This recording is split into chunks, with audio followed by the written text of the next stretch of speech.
안녕하세요. MG 채널 동영상 블로그에 오신 것을 환영합니다. Taray, Korean yarn.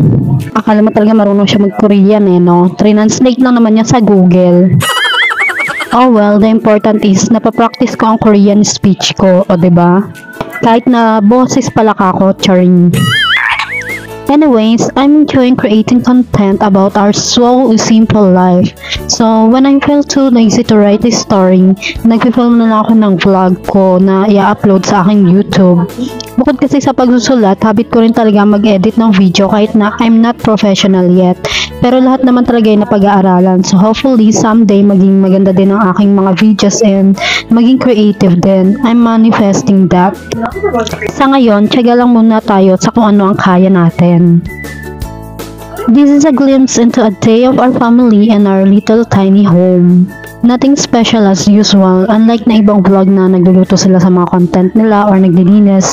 Pero dito sa vlog ko, mukha lang talaga namin ang binabalandra ko, charing.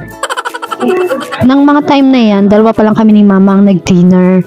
Paano yung mga kasama namin, nagmerienda sila kaya ayun, busog pa sila at hindi sila sumabay sa amin na mag-dinner.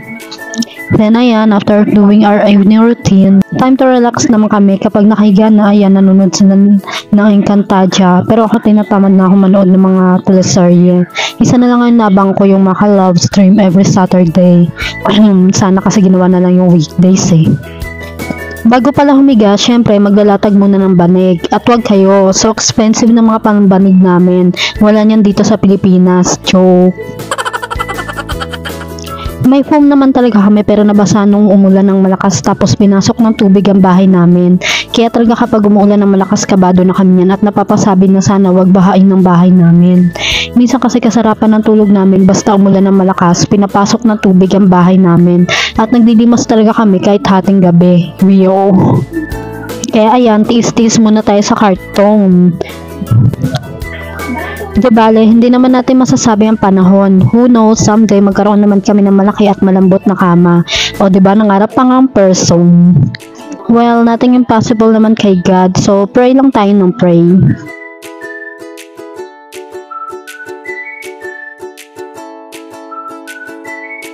At wag na wala tayong maingay kasi may natutulog ng boss. Napakahusay, diba? Ginawang tigaan ng mga gamit ko. Galing-galing.